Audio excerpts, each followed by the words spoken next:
Was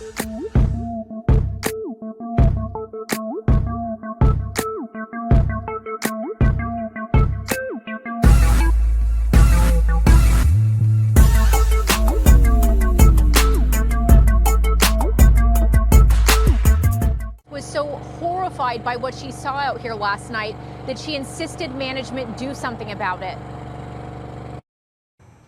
It's a phrase we hear all the time. If you see something, say something. In certain situations, you have to stand up. You have to be a voice for somebody who don't have a voice. And it's especially true if it's something you can't unsee, like a row of bodies wrapped in plastic and sheets lying on the ground behind a hospital. And maybe I'm a voice for one of the deceased people that was laying there that can't speak for themselves. This woman was a witness to what happened outside Memorial Hospital of Gardena Monday night. Sky 9 captured security guards helping medical staff eventually load those bodies into a mobile freezer. But not before, she says, those bodies were left outside the freezers and in the rain for hours. Securities had tears in their eyes. They're crying.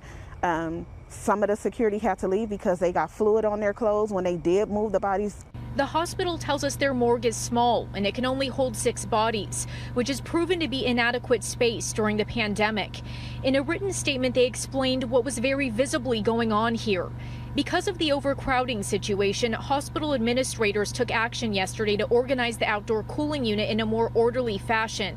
Hospital protocol calls upon security guards to assist in the process when mortuaries come to pick up bodies, primarily helping to lift and move the bodies. The hospital denies that the bodies were not properly cared for and insists the freezer was kept at the required 34 degrees.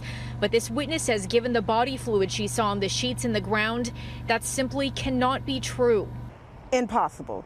Them bodies were defrosted. They were decomposing. You had blood. And I could see a lot of body fluids. And right there, the pathogens, that's going to expose not only the security guards, but whoever walks in there. Vidal Herrera agrees. He owns an independent autopsy company and says it's illegal for bodies to be stacked the way they are in these photos. The body should never be there for more than 2 weeks. But the hospital admits they've had some bodies in the mobile freezers for months. They say that's because 11 of the 19 deceased people here haven't yet been claimed by loved ones, and the county hasn't picked them up yet. I feel like the hospital dropped the ball. They know they did. I mean, take responsibility for what you did. And the hospital says they've since arranged for a larger freezer out here to alleviate some of that backlog. Tonight it appears that might already be outside of the hospital here. They also say they've made arrangements for 8 of those people who previously passed away here to be taken to another location. Reporting live in Gardena, I'm Nicole Cox.